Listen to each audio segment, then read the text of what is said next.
Bonjour les amis, je vous souhaite une bonne année 2022.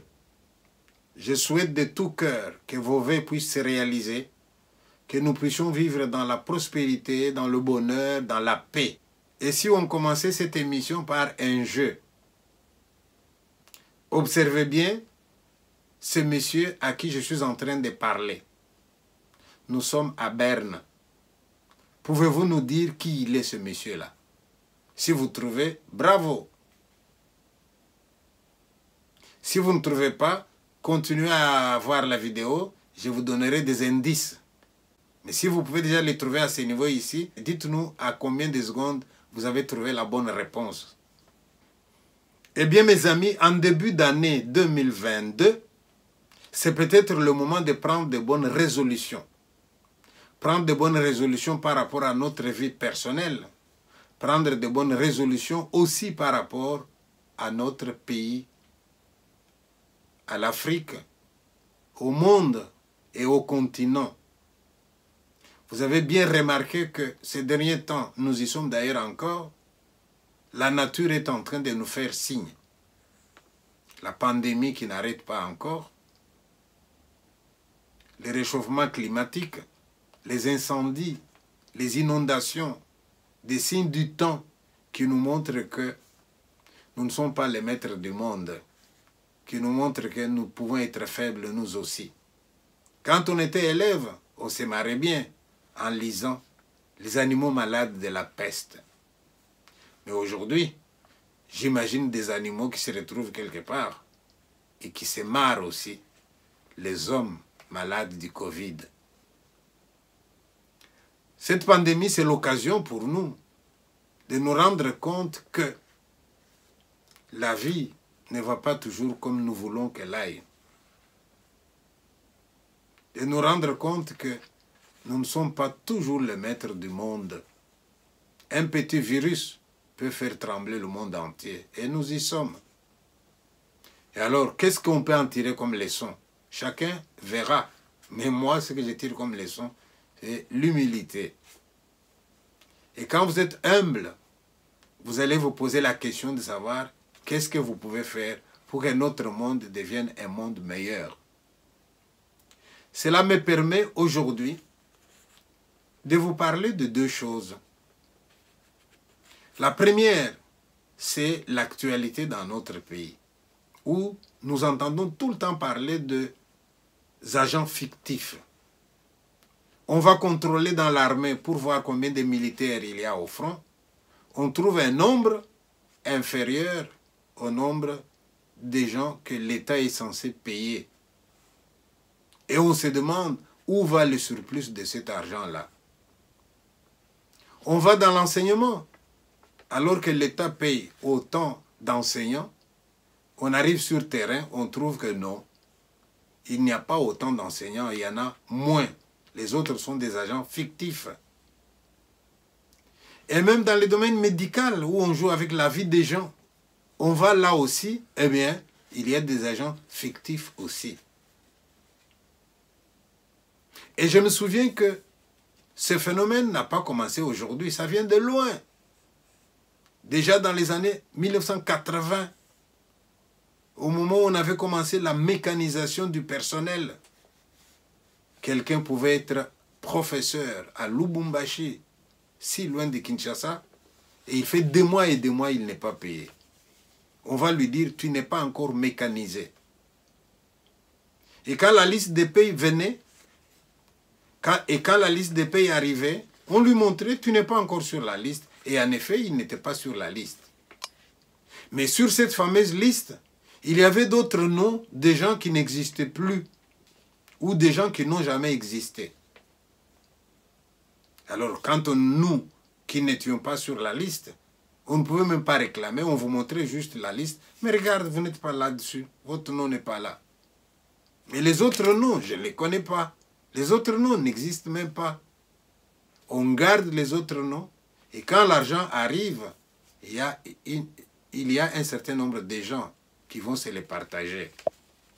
Mais ces gens-là, aujourd'hui, quand on dit le pays va mal, eux aussi ils crient le pays va mal, les choses doivent changer. Mais est-ce qu'eux prennent conscience qu'ils doivent changer eux aussi? Aujourd'hui, dans notre pays, vous avez des agents qui ont dépassé l'âge, qui devraient être retraités, mais qui sont encore sur le terrain, peut-être en train de tourner le pouce, peut-être en train de travailler dans des conditions inhumaines. Ils attendent d'être pensionnés. Et l'argent qui aurait pu servir à leur donner pour qu'ils aillent en pension, eh bien, cet argent est bouffé par d'autres personnes qui se cachent derrière les agents fictifs, comme on appelle. Donc là, j'ai envie de dire, puisque nous sommes en début de l'année et que c'est le moment de prendre de bonnes résolutions, je vous suggère qu'au moment où nous sommes vigilants, nous faisons en sorte que les hommes politiques qui dirigent le pays nous conduisent sur des sentiers magnifiques, et bien que dans l'entretemps, au bas de la pyramide, nous puissions aussi nous poser des questions sur notre honnêteté. Parce que c'est facile d'accuser les sommets, alors qu'à votre niveau de responsabilité, vous profitez du poste pour faire n'importe quoi. La deuxième chose que je voudrais dire, c'est répondre à l'appel d'un compatriote qui m'a dit « Monsieur Tshibanda, vous devriez intervenir de plus en plus, des gens comme vous, par rapport à ce qui se passe dans nos pays. » Et on me parle de l'Ituri, on me parle de Kivu. Et là, je vous dis, mon ami, allez sur ma chaîne Tshibanda TV, vous allez voir beaucoup de vidéos. Et cherchez bien, vous verrez des vidéos où je parle de Kivu, vous verrez des vidéos où je parle du Congo de manière générale. Mais je vous dis en même temps que parler de ce qui se passe chez vous, ça ne me dérange pas. Mais je ne dois pas inventer, moi. Je parle de ce que j'ai vu, je parle de ce dont j'ai les preuves. Mais si jamais un jour, je suis invité du côté de chez vous, eh bien, vous me verrez, monsieur. Voilà. Est-ce que nous pouvons revenir maintenant à notre jeu? Regardez bien le monsieur. Vous lui avez donné 10 ans de plus.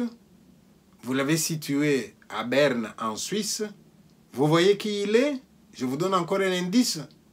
Eh bien, son prénom, c'est Albert. Le dernier problème sur lequel je voudrais revenir, c'est certaines habitudes qu'on a prises dans notre pays.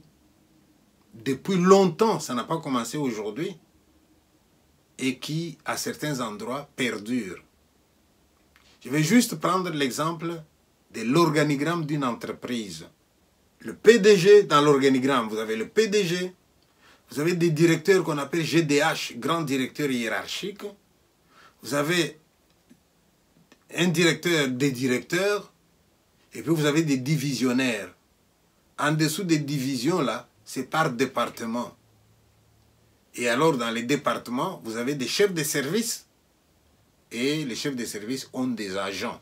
Voilà la structure d'une entreprise, l'organigramme dans une entreprise. Mais qu'est-ce que j'ai vu, et c'est dont je peux témoigner? J'ai vu, par exemple, que au niveau des divisions, vous avez un directeur des divisions, comme on appelle.